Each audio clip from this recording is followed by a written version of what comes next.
Hello student, welcome to সাফল্যের চাবিকাঠি YouTube channel. আজকে যে আমি মিশন ডাব্লিউপি কনস্টেবলের যে সিরিজ আমি শুরু করেছি তার একটা অঙ্কের খুব গুরুত্বপূর্ণ ক্লাস নিয়ে এসেছি। ফার্স্ট একটা ক্লাস আমি করেছি অঙ্কের প্রিভিয়াস ইয়ার, যেটা আমি শুরু করেছি মিশনে, তার আজকে সেকেন্ড ক্লাস অঙ্কের। তাহলে এই সেকেন্ড ক্লাসে আমি যে অঙ্কগুলো করেছিলাম তারপর থেকে আমি অঙ্কগুলো করাবো, মানে 2013 সাল থেকে শুরু করেছি। 13 সালের অঙ্কগুলো কিছু করেছি, বাকি যেগুলো আছে আস্তে আস্তে করাবো পরপর প্রত্যেকটা সাল ওয়াইজ। আমি পরীক্ষার আগে পর্যন্ত মোটামুটি সমস্ত কিছু তোমাদের কমপ্লিট হয়ে যাবে উইথ এক্সপ্লানেশন। ক্লিয়ার? তাহলে আজকে শুরু করছি অঙ্কের ক্লাস। সেটা আজকের যে প্রথম অঙ্কটা সেটা কি আছে দেখো। যদি দিনে 16 ঘন্টা করে কাজ করে 12 জন লোক সপ্তাহে 33,600 টাকা রোজগার করে, তবে দৈনিক 12 ঘন্টা করে কাজ করে 18 জন লোক সপ্তাহে রোজগার করবে কত টাকা? এটা প্রশ্নতে তোমাকে জানতে চেয়েছি। তাহলে এটা কি করবে দেখো, তুমি স্টেট কার্ড দেখো। 16 ঘন্টা কাজ করে কতজন লোক? 12 জন লোক। কত রোজগার করে? 33,600 টাকা। এখন তোমাকে কি বলছে? 12 ঘন্টা করে দৈনিক কাজ করে কতজন লোক? 18 জন। এটা তোমাকে বার করতে বলছে। ক্লিয়ার? দেখো, লোক সংখ্যা বাড়লে বেশি পরিমাণ কাজ হবে। এই যে এগুলো লোক সংখ্যা, বেশি পরিমাণ কাজ হলে টাকা বেশি পাবে। তার মানে এটা এটার সঙ্গে সরল সম্পর্ক। আবার দেখো, সময় যদি বেশি সময় ধরে কাজ করে তাহলেও টাকার পরিমাণ বেশি পাবে। তার মানে এই দুটো সম্পর্কই কিন্তু সরল সম্পর্ক। ক্লিয়ার? এটা বুঝতে হবে। এখানে কোনো রকম কোনো সূত্র মনে রাখার দরকার নেই। সরল সম্পর্ক যদি হয় তাহলে এগুলো উল্টে যাবে, আর যদি ব্যস্ত সম্পর্ক হয় যা আছে তাই থাকবে। কি বললাম? সরল সম্পর্ক হলে উল্টে যাবে, ব্যস্ত সম্পর্ক হলে যা আছে তাই থাকবে। সরল সম্পর্ক কখন হবে? যদি একটা বাড়লে আরেকটা বাড়ে, বা একটা কমলে আরেকটা কমে, সরল সম্পর্ক। আর যদি একটা বাড়ে একটা কমে তাহলে সেটা হবে ব্যস্ত সম্পর্ক। ক্লিয়ার? ব্যস্ত সম্পর্ক হলে যেমন কাজ তেমন থাকবে, সরল সম্পর্ক হলে উল্টে যাবে। তাহলে দুটোই সরল সম্পর্ক, দুটোই উল্টে যাবে।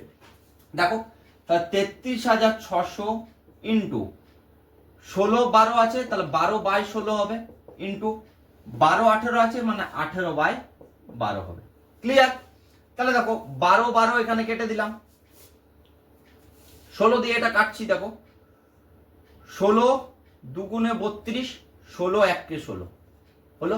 এবার 18 দিয়ে এটা গুণ করো। দেখো 18 0 0, 18 18 রইল 10, 18 দুগুণে 36, মানে 37,800 টাকা। গুণটা বুঝতে পারা গেছে? বুঝতে পারা গেছে? খুব সহজ, কিচ্ছু নেই। সরল সম্পর্ক হলে উল্টে যাবে, ব্যস্ত সম্পর্ক হলে যেমন কাজ তেমন থাকবে। ক্লিয়ার? আর যদি একটা বাড়ে তার সঙ্গে যদি আরেকটাও বৃদ্ধি পায় তাহলে সরল। যদি হ্রাস একটা পায় আরেকটা হ্রাস পায় তাও সরল। যদি একটা বাড়ে একটা কমে, দুটো অপোজিট যদি হয় তখন সেটা ব্যস্ত সম্পর্ক। সেক্ষেত্রে যেমন কাজ তেমন থাকবে, উল্টাবে না। ক্লিয়ার? এইটুকু শুধু কনসেপ্ট মনে রাখো, তাহলে অঙ্ক একদম, এই অঙ্কগুলো যাই পড়ুক হয়ে যাবে। তাহলে option D is the correct answer. বোঝা গেছে? বোঝাতে পেরেছি? নেক্সট প্রশ্ন কি আছে দেখো।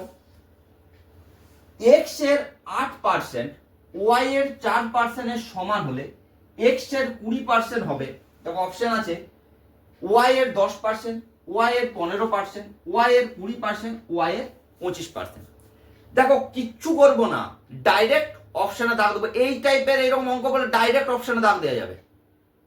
আমি পেন পেপার দিয়ে করবো না, এগুলো ইউজ করতে হবে। কারণ কিছু প্রশ্নতে তোমার সময় বেশি লাগবে, কিছু প্রশ্নের সময়কে কম লাগাতে হবে। ঠিক আছে? তবেই তুমি সময়টা ঠিকঠাক পাবে। ঠিক আছে? নাহলে বলে স্যার একটা প্রশ্ন এসেছিল ওটাতে আমার 2 মিনিট লেগে গেছে, আর আরেকটা প্রশ্ন ওটাও 1.5 মিনিট লেগে গেছে। তোমাকে এটা ভাবতে হবে, কোনো প্রশ্নে যদি আমার 1.5 মিনিট লাগে, আরেকটা প্রশ্ন আমি 10 সেকেন্ডে করব। ঠিক আছে? এই কনসেপ্ট নিয়ে চলো, দেখো সব হবে। ঠিক আছে? 20টা অঙ্ক যদি পড়ে, 10টা অঙ্কে আমার 3 মিনিট সময় লাগবে। ঠিক আছে? বাকি 10টা অঙ্কে আমার 7 মিনিট সময় লাগবে। তাও আমার দেখো 30 সেকেন্ডে হয়ে যাচ্ছে। 7 মিনিটে যে আমি বলছি 7 মিনিটে 14 মিনিট লাগুক তাও হয়ে যাবে। ক্লিয়ার? তাহলে দেখো এক্স এর 8% ওয়াই এর 4% এর সমান। তার মানে কি? এক্স এর 8% ওয়াই এর মানে এক্সটা, এই যে ওয়াই হচ্ছে এক্স এর অর্ধেক। 8 এর অর্ধেক তো 4। বোঝাতে পেরেছি? 8 এর অর্ধেক হচ্ছে 4। ভালো কনসেপ্টটা বোঝো, একদম চটপট হয়ে যাবে, বুঝে নাও। তাহলে 8 এর অর্ধেক হচ্ছে 4, তাহলে এক্স এর 20% ওয়াই এর কি হবে? অর্ধেক হবে, অর্ধেক হবে। 8টা যদি এখানে 4 হয়, 20টা অর্ধেক হলে কত হবে? 10 হবে। ডাইরেক্ট তুমি এখানে কোথায় 10 আছে, option A is the correct answer. কিচ্ছু করবো না, এখানে 4 মানে এটা অর্ধেক আছে, 20 অর্ধেক হবে 10। কোনো ক্যালকুলেশনের দরকার নেই, কোনো প্রয়োজন নেই। ক্লিয়ার? বুঝাতে পেরেছি? নেক্সট অঙ্ক দেখো কি আছে। একটি নৌকা স্রোতের অনুকূলে 2.5 ঘন্টায় 60 কিমি যায় এবং ফেরার সময় ওই একই দূরত্ব 3.4 ঘন্টায় আসে। স্থির জলে নৌকাটির গতিবেগ তোমার কাছে জানতে চেয়েছে। অপশন আছে 25 কিমি পার ঘন্টা, 15 কিমি পার ঘন্টা, 20 কিমি পার ঘন্টা, 10 কিমি পার ঘন্টা। দেখো এটা কিন্তু এই অঙ্কের মতো চটপট হবে না, একটু সময় লাগবে, এইভাবে ব্যালেন্স হবে টাইমটা। ক্লিয়ার? এই টাইপের অঙ্ক কিন্তু যারা আমার ক্লাস রেগুলার দেখো, দেখবে আমি নৌকো স্রোতের যে আমার অঙ্ক করা আছে সেখানে এই টাইপের অঙ্ক আমি করেছি। ওই ক্লাসগুলো তোমরা পারলে প্লেলিস্টে গিয়ে ওই ক্লাসগুলো দেখো, ওইখান থেকে কিন্তু অনেকটা উপকৃত হবে। ঠিক আছে? যে যে দিন আমি ক্লাস দিচ্ছি না সেই দিন ওই ক্লাসগুলো দেখো। ঠিক আছে? দেখো তাহলে কিভাবে কি করব। স্রোতের অনুকূলের বেগটা বের করে নেবো, প্রতিকূলের বেগটা বের করে নেবো। অনুকূলের বেগকে আমি বলেছিলাম এক্স প্লাস ওয়াই দিয়ে লিখবো। এক্সটা হচ্ছে স্থির জলে নৌকার বেগ আর ওয়াইটা হচ্ছে স্রোতের বেগ। আর প্রতিকূলে হলে কি করব? এক্স মাইনাস ওয়াই করব। ক্লিয়ার? তাহলে অনুকূলেরটা দেখো আমি বার করছি এক্স প্লাস ওয়াইটা। অনুকূলে কি বলছে? 2.5 ঘন্টায় 60 কিমি যায়। তাহলে 1 ঘন্টায় কত যায়? 60 ডিভাইডেড বাই 2.5। 2.5 মানে কি? 2 2 4, 5 এর 2। এটা যখন উপর আসবে কত হবে? 2 এর 5, 5 12 60 মানে কি হচ্ছে? 24 কিমি পার ঘন্টা। কি পেলাম? এক্স প্লাস ওয়াই 24 কিমি পার ঘন্টা। ক্লিয়ার? এক্স মাইনাস ওয়াই স্রোতের প্রতিকূলে কি বলেছে? স্রোতের প্রতিকূলে 3.5 ঘন্টায় একই দূরত্ব দেখো বলেছে। একই দূরত্ব মানে কত? 60 কিমি।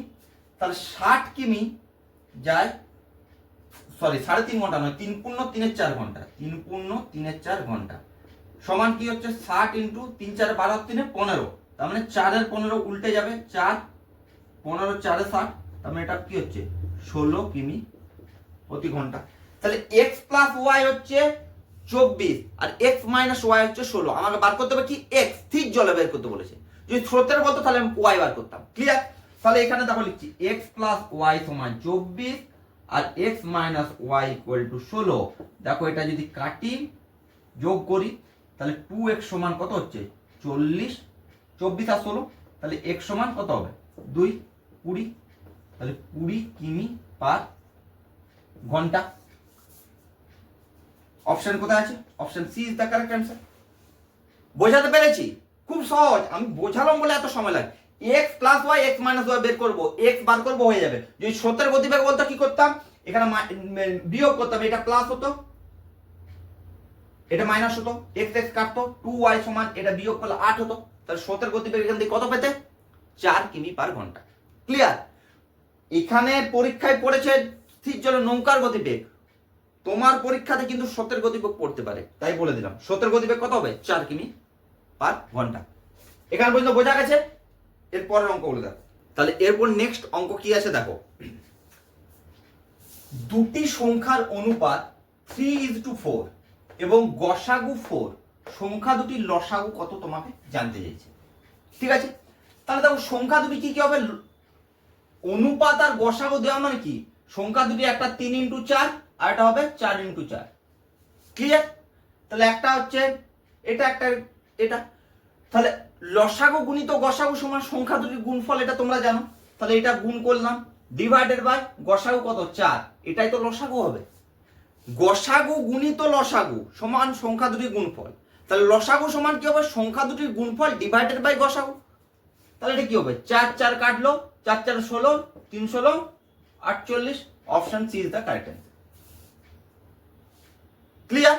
এটা সবচেয়ে, যদি এবার তুমি শর্টকাট ট্রিক্স এর কথা বলো, যেটা শর্টকাট কি হতে পারে? শর্টকাট তুমি ডাইরেক্ট এটা করতে পারো, যা অনুপাত থাকবে সেইগুলো গুণ করবে, গুণিত গসাগু, ডাইরেক্ট হয়ে যাবে। এই তিনটা গুণ করে দেবে পরপর। কিন্তু আমি সূত্রটা বলে দিলাম কারণ হচ্ছে অন্যভাবে যদি প্রশ্নটা আসে। ক্লিয়ার? এরপর অঙ্কটা খুব ইম্পর্টেন্ট অঙ্ক। এই টাইপের অঙ্ক কিন্তু পরীক্ষাতে আসেই আসে।